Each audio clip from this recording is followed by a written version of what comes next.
সরকারি জমি দখল করে বেআইনিভাবে দোকান বা ব্যবসা করছেন তাদের বিরুদ্ধে নির্ধারিত উচ্ছেদ অভিযান আপাতত স্থগিত রাখা হলো। যারা বেআইনিভাবে দোকান বা ব্যবসা করছেন তাদের বিরুদ্ধে উচ্ছেদ অভিযান আপাতত স্থগিত রাখা হলো। ব্যবসায়ীদের অনুরোধে সাড়া দিয়ে মাননীয় মহানাগরিক অত্যন্ত সহৃদয়তার সঙ্গে এই সিদ্ধান্ত গ্রহণ করেছেন। আসানসোল পৌর নিগমের সঙ্গে সর্বতোভাবে সহযোগিতা করুন। ধন্যবাদ। যারা সরকারি জমি দখল করে বেআইনিভাবে দোকান বা ব্যবসা করছেন আপাতত স্থগিত রাখা হলো।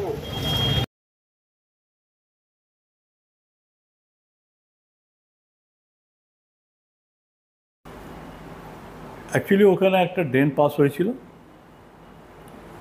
ড্রেনের উপরে অনেক ছোটো মোটো দোকানগুলো ওখানে মানে নিজের রুজিরুটির জন্যে ব্যবসা করছিল।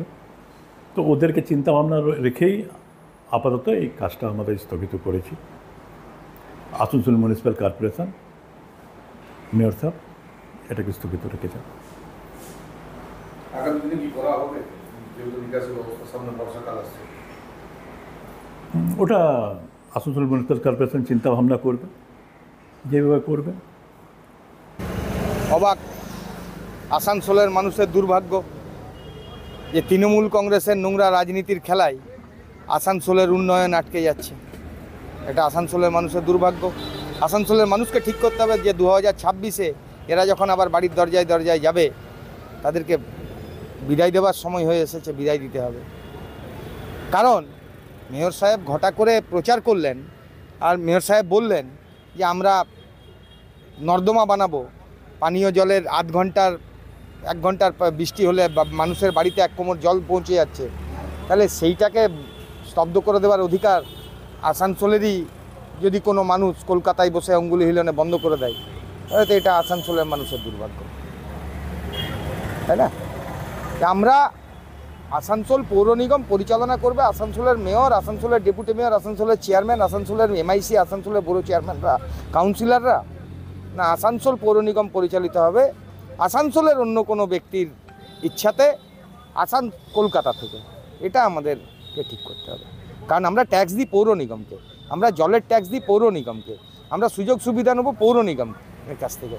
সেই পৌর নিগমে থেকে সিদ্ধান্ত নিয়ে ড্রেন তৈরি করার জন্য যদি আসানসোল জেলা হসপিটাল যাবার রাস্তাটাকে পরিষ্কার করা হচ্ছিল, হসপিটাল আছে, স্কুল আছে, ফায়ার ব্রিগেডের গাড়ি, অত আবাসন গড়ে উঠেছে, সেখানে আগুন লেগে গেলে ফায়ার ব্রিগেডের গাড়িগুলো পৌঁছাবে না। এই নোংরা রাজনীতি যে উন্নয়ন করতে দেবো না, আবার ভোটের সময় গিয়ে বলবো আমরাই উন্নয়ন করব, এই রাজনীতি কতদিন চলবে? এটা এবারে বিচার করার সময় হয়েছে। আমার নাম প্রসেনজিৎ পুইতন্ডি, আমি সম্পাদক পশ্চিমবঙ্গ রাজ্য কংগ্রেস কমিটি। ফুটপাত থেকে যে এদের উচ্ছেদ করা, এটা এই যে অভিযান, এটা কত নম্বরের ডিক্লারেশন? এরকম আমি অনেকবার শুনলাম যে উচ্ছেদ করা হচ্ছে, উচ্ছেদ করা হচ্ছে, উচ্ছেদ করা হবে। এই উচ্ছেদ করার নাম করে যারা ওখানে বসে আছে তাদের কাছ থেকে যে ট্যাক্স আদায় হয়, তোলা আদায় হয়, সেটা কি বাড়িয়ে নেওয়া হচ্ছে? তোমার তুলে দেবো, দাম বাড়াও, নয়তো তুলে দেবো। এটা কি রিপিটেডলি প্রসেস চলছে? কারণ একবারও উচ্ছেদ করতে পারেনি, আর আমি বলছি উচ্ছেদ করতে পারবে না। তার কারণ ওখানে বেশিরভাগ দুধেল গাইরা বসে আছে, তাদের গায়ে হাত দিতে গেলে উপর থেকে প্রেশার আসবে, তাদেরকে সরাতে পারবে না। গোটা হটন রোড থেকে শুরু করে আপনারা দেখবেন পুরো রাস্তার উপরে, রাস্তাটা ছোট হয়ে গেছে হটন রোডের মুখ থেকে ইসমাইলের দিকে যে রাস্তা যাচ্ছে, রাস্তা ছোট হয়ে গেছে, সব জায়গা দখল হয়ে যাচ্ছে, কেউ সরাতে পারবে না এদেরকে। যতক্ষণ তৃণমূল আছে ততক্ষণ কেউ সরাতে পারবে না। তো সেই জন্য বারবারই উচ্ছেদের ডাক দেওয়া মানে হচ্ছে ওদের কাছ থেকে যে টাকাটা আসে সেটাকে রেটটা বাড়িয়ে নেওয়া, আর কিছু নয়। এবং আমরাও এখানে রাজনৈতিকভাবে মুভমেন্টে নামবো, কারা করাচ্ছে, কারা এদের পিছনে রয়েছে, কারা বেনিফিশিয়ারি, কারাই টাকা পয়সার ভাগ পাচ্ছে, এই সমস্ত কিছু আমরা সবার সামনে নিয়ে আসবো খুব কম দিনের মধ্যে। আজকে 22 তারিখ, হটন রোডের যে অবৈধ দখলদারি সেটা উচ্ছেদ করার দিন।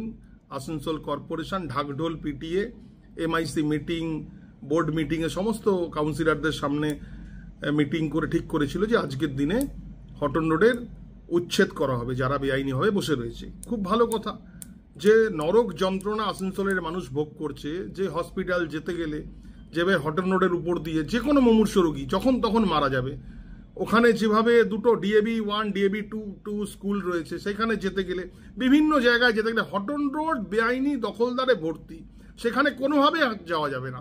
এই রকম একটা যানজট বহুল জায়গা, সেটাকে বেআইনি দখলদার মুক্ত করা হবে, খুব ভালো জিনিস। আমরা গোটা আসানসোলবাসী এটা সাধুবাদ দিয়েছিলাম যে ভালো একটা জিনিসের উদ্যোগ নেওয়া হয়েছে। হঠাৎ দেখলাম কালকে রাজু ওয়ালিয়া, তৃণমূল কংগ্রেসের শ্রমিক নেতা, হঠাৎ নেমে পড়লেন, প্রেসের সামনে বলতে শুরু করলেন যে এখানে অবৈধ উচ্ছেদ যদি ওঠানো হয় তারা কোথায় যাবে।